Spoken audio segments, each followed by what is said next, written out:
Britain's Prime Minister Theresa May resigns after not getting support for her deal to leave the European Union.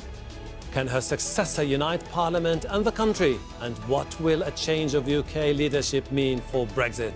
This is Inside Story.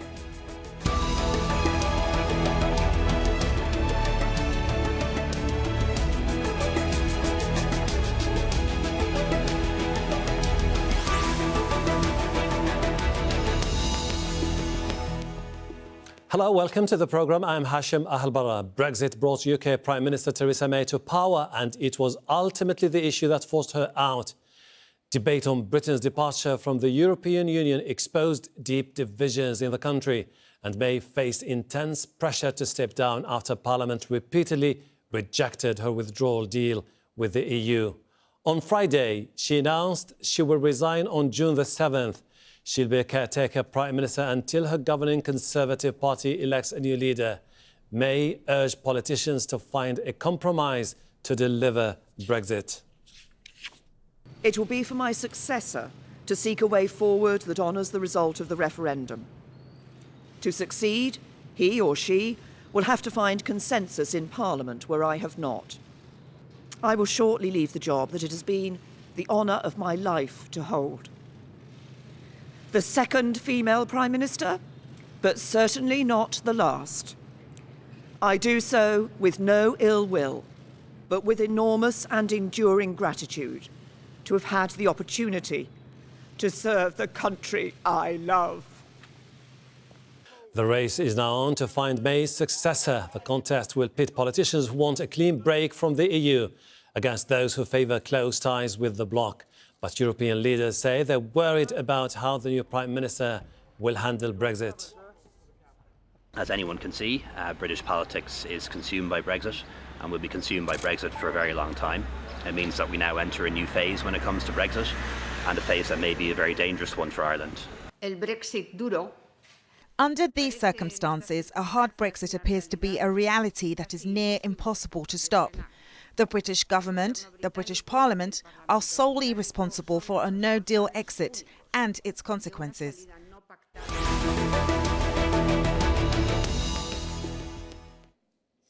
Let's bring in our guests. Joining us on Skype from Lancaster in the UK, Mark Garnett, Senior Lecturer in Politics at Lancaster University.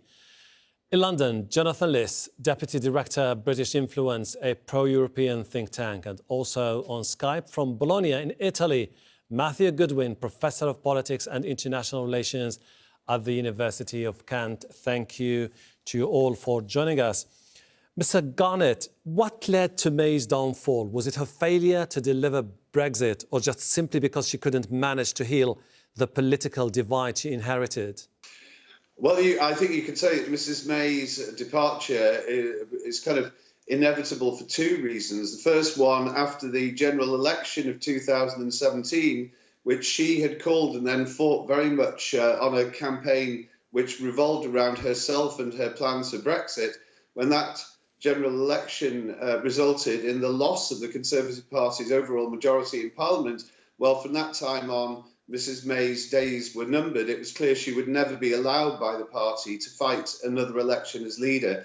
But obviously the actual process, the failure to get the withdrawal terms accepted by Parliament on three separate occasions, resulting in humiliating failure and actually almost bringing the reputation of government in Britain into jeopardy, because governments are very rarely defeated, never been defeated in the scale that Mrs. May managed. So that was the final trigger. Then it was a case of really, it took longer, one would say, than one would expect to get rid of her. And that's where the big question rises, because the reason it took so long for Mrs. May's departure to be forced is because the party isn't sure what to do next. Mr. Liss, May said at her speech that she called the nation to move towards compromise. But this is something that she rejected herself at the very beginning until late, when she recognised that it's about time to reach out to everyone. Do you think that compromise is still possible now in UK politics?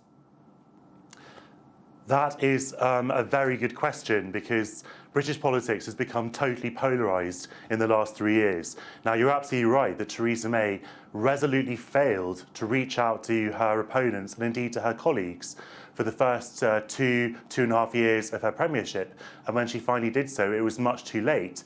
But compromise was possible in 2016, immediately after the referendum. If she had tried to bridge the gap between the 52% who votes to leave and the 48% who votes to remain, there might have been a different outcome, and we might have already left the European Union on, I have to say, much softer terms.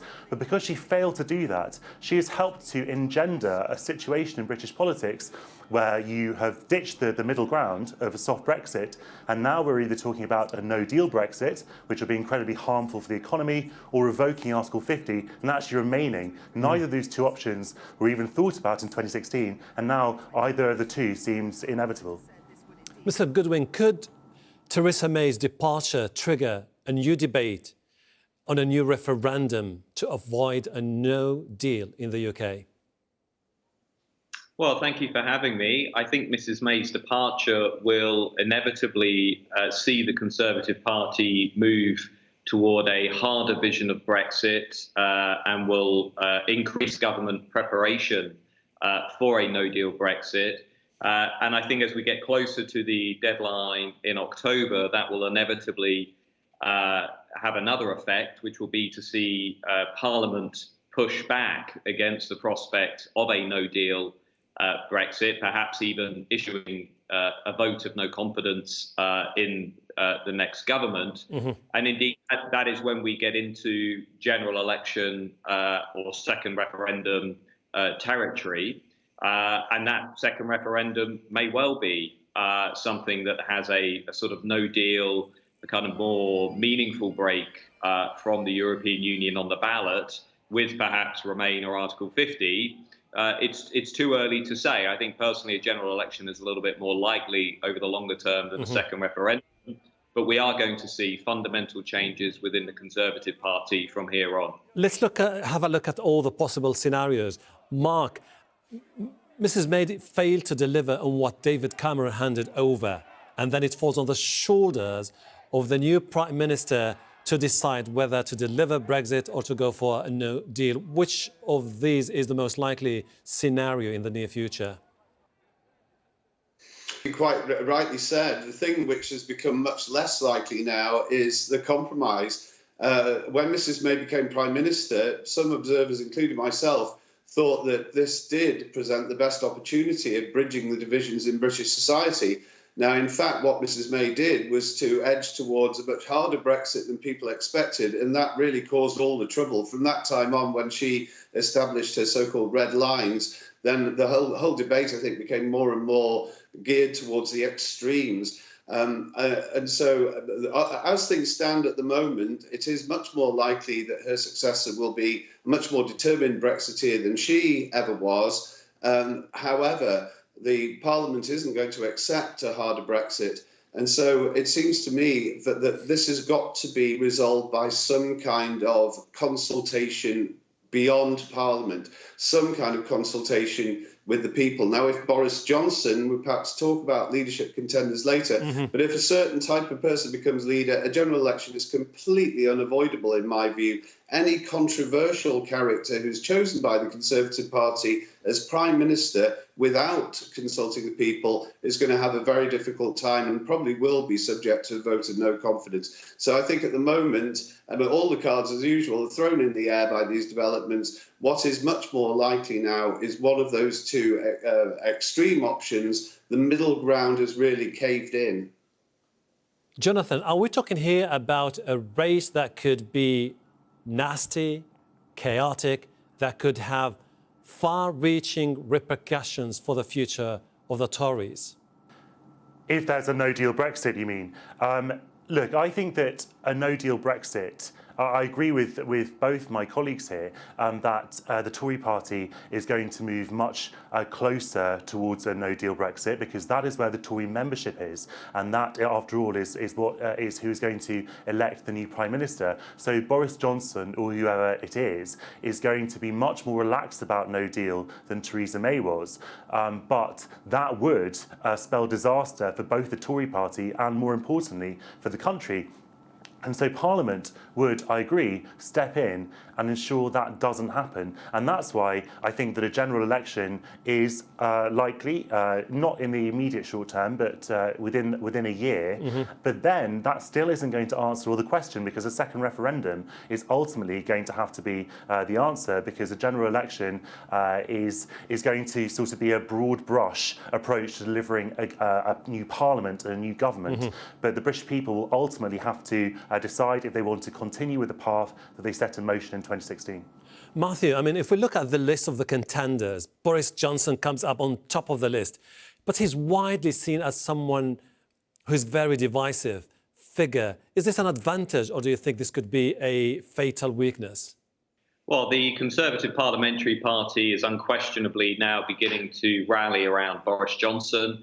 As one MP said to me last week, even fairly moderate Conservative MPs in marginal seats now concede that Boris is probably their best chance of doing two things. One is meeting the challenge from the Brexit Party, that we are going to see a party to the right of the Conservatives have a strong vote this weekend, perhaps winning the European Parliament elections, and that is making a lot of people within the Conservative Party nervous. Because the Brexit Party is winning over a lot of committed Leave voters. But the second challenge facing the Conservatives is that they need a leader who can beat Jeremy Corbyn. Now, rightly or wrongly, many within the Parliamentary Party are concluding that Boris Johnson is the only person with the charisma and the sort of presence required to deliver on both of those challenges. What is unclear at this moment is indeed whether he can deliver on those. You know, there is another view, which is Boris will polarise Britain, that he is not the same Boris Johnson who won the London mayoral election twice in a row, that he is very toxic among middle-class professionals and Remainers. And ultimately, we're going to have to wait and see. But if Boris gets on the ballot of the final two candidates, and it is the Parliamentary Party who chooses the final two, then he will win the election hands down. Every membership survey shows that convincingly. Jonathan, I mean, if you top the list on the survey, does not necessarily mean that you are picked to become the next Prime Minister of Britain, because you have other candidates like Jeremy Hunt, Michael Gove, Rory Stewart, Matt Hancock. Do any of these has a chance to take over? I think the only way that they have a chance to take over is if Boris Johnson doesn't make it to the final ballot, as Matthew has just said. So Johnson, if he makes it, will get through. But then we're in very dangerous territory, because there is no guarantee that Parliament will have confidence in Boris Johnson as Prime Minister. So we could be entering a period of real constitutional crisis in Britain, because there are several Tories who've intimated that they will vote against Johnson in the Commons. And that means the Queen could have to get involved to decide who should be Prime Minister. But the fundamental point is this. Whatever Boris Johnson does, he will absolutely divide people, but he will also, for all the people he brings on board, he will alienate others. So Matthew's absolutely right that he will appeal to some of the voters who've deserted the Tory party for the Brexit party in the last European election by going further towards a no deal. But he will also alienate the centrist core of ex-Remainers and moderate Leavers who still vote Conservative, who want nothing to do with that kind of policy. And that also comes with a kind of a hard right social agenda as well, which Nigel Farage has been pioneering for many years. So the ultimate result of this is that the Tory party could well split in either direction. Mark, let's assume that the Conservatives agree on a consensus candidate, but what are the guarantees that the next Prime Minister won't face the same fate of Theresa May? She was humiliated, she was abandoned by her own closer inner circle, she was backstabbed non-stop, she was let alone to deal with the Europeans. I mean, she faced a very tragic fate. Yeah, well, I think I'd be tempted to turn your initial remark around a little bit and say that any compromise candidate seems guaranteed to meet exactly the same fate as Theresa May. The reason for that is that Theresa May did have an opportunity to forge a compromise, to reach out to other parties, to try and get some kind of agreement which would have the assent of the people perhaps who are less polarised in society, almost in British society, almost to create a coalition of people who are prepared to give and take. Now, because her attempt has failed, I think the country is now more those who care about this issue, and that is a large majority of the people, that these people are more polarised now as a result of the failure of the compromise than they were before. The person who might have had a chance, if such a person existed, would be somebody who believed in a compromise but also had tremendous charisma. Now, the leadership candidates, in my view, are singularly uninspiring, and they would have to be the last option standing in order to get any support.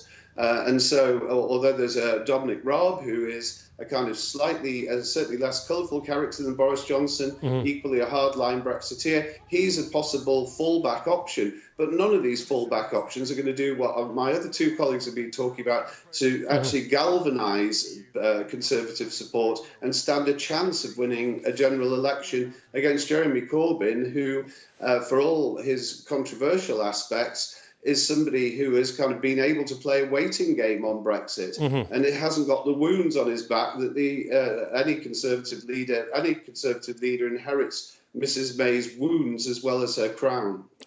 Matthew, let's assume for a second that you are a political analyst for the Tory party. Then you have Nigel Farage on one hand biting into the popularity of the party, losing voters, and you have Jeremy Corbyn on the other side of the political spectrum. Do you think that it's about time for the party to go back to Thatcherism, to reinvent itself? Well, very interesting question. If I was an analyst for the Conservative Party, the first thing I would say is that the Conservative Party has to deliver Brexit. If the Conservative Party does not deliver Brexit, the Conservative Party will not survive in its current form. Nearly 3/4 of Conservative Party voters want to leave the EU. The vast majority of them want a harder vision of Brexit than that which Mrs May offered. And this weekend, we will probably see a large number of them vote for the Brexit Party.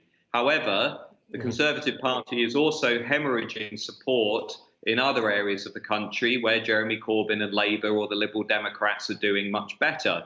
And this is what I think is the perfect storm facing the Conservatives.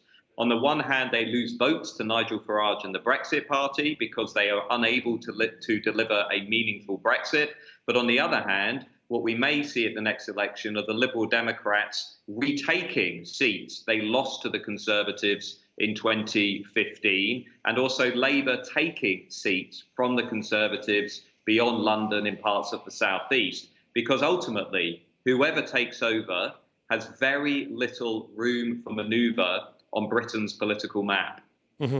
Jonathan, I think the Labour Party at the same time is looking closely at the situation and waiting to see who's going to take over as Prime Minister. Do you think that Jeremy Corbyn is definitely going to come out more assertive about his stance on Brexit if the Tory decides to go for a hardliner?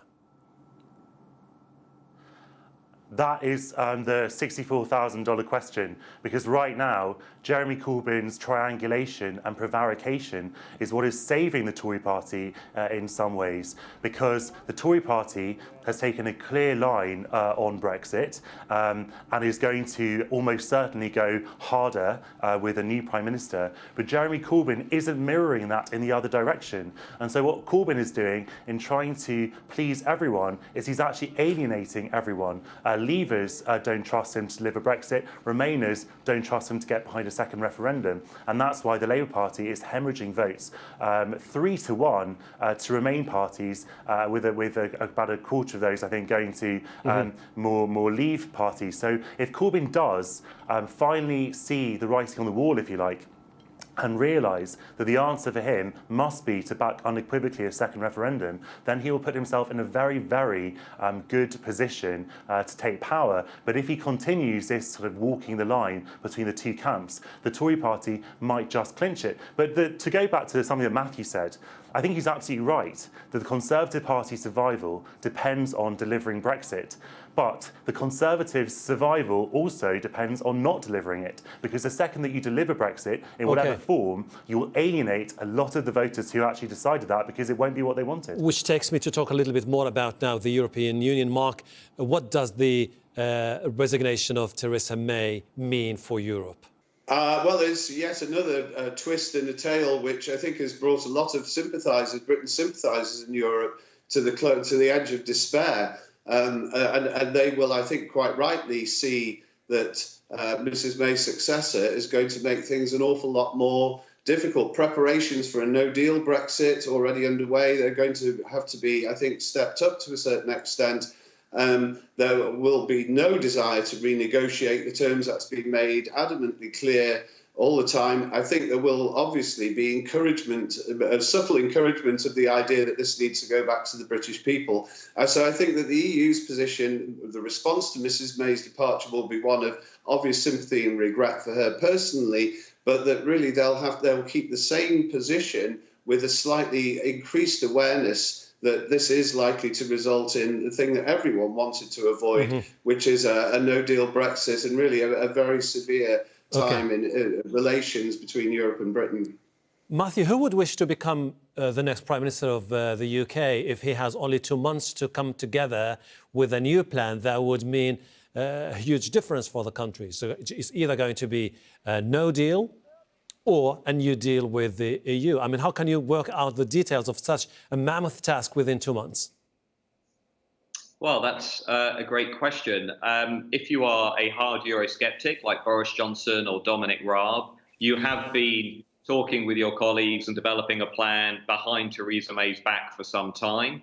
I think almost certainly over the summer we are going to see a big inward investment in no-deal preparations. I think the inevitable first step of that new Conservative Prime Minister is going to be, firstly, to win a confidence vote. Parliament will inevitably call one early on to test the new Prime Minister. And if they pass that, then start prepping for no deal. But you're right. I mean, whoever comes in is almost certainly going to be faced with a very constrained parliamentary environment with a very low creaking majority. So I think if you are, a political analyst, I think almost everybody is now sharing a sort of consensus that we will have a general election sooner rather than later. But also, where's Britain going as a country? I mean, how is Britain going to be reunited amid this very polarised and toxic debate over Brexit? Jonathan, if the next Prime Minister decides to go and talk to Brussels, do you think we might see any change when it comes to the Irish border backstop, for example? Less than zero chance. Now, we know that the next Prime Minister will try and get a new deal before they go for no deal. I think Boris Johnson has said that he would do that because no deal is nobody's first choice.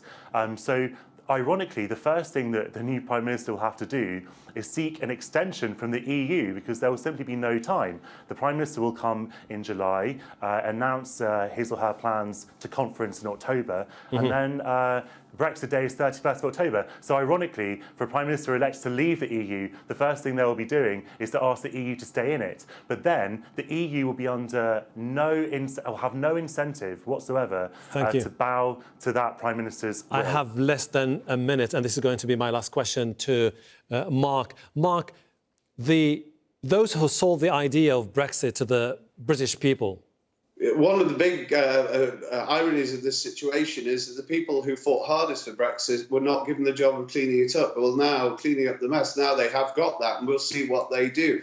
I think that the nation is going to have to gradually come to terms with the realities of its situation more generally. And what I think the first thing is that the idea that the threat of no deal is somehow going to make the European Union buckle, that idea is soon going to be tested. And I think that we'll find a different answer from the ones that the Brexiteers put forward. At that point, I think hopefully at the end of all this, there's got to be a debate about Britain's role in the world. That would be the only really constructive thing that could possibly come out of this wearisome saga. And it may well be that Britain needs to face difficulties before it comes to some realisation of its place in the world. If so, as I say, it's something that the Brexiteers will have brought upon themselves, and the consequences for the Conservative Party in particular are going to be extremely severe. A political saga that continues to impress people all over the world, and the clash between the Europhiles and the Eurosceptics who are determined to push for their own political agenda. Thank you very much indeed, our guests, Mark Garnett, Jonathan Liss and Matthew Goodwin. And thank you too for watching. You can see the programme again anytime by visiting our website aljazeera.com for further discussion. Go to our Facebook page, that's facebook.com/AJ Inside Story. You can also join the conversation on Twitter. Our handle is @AJ Inside Story. From me, Hashem, Ahelbarra and the entire team here in Doha. Bye for now.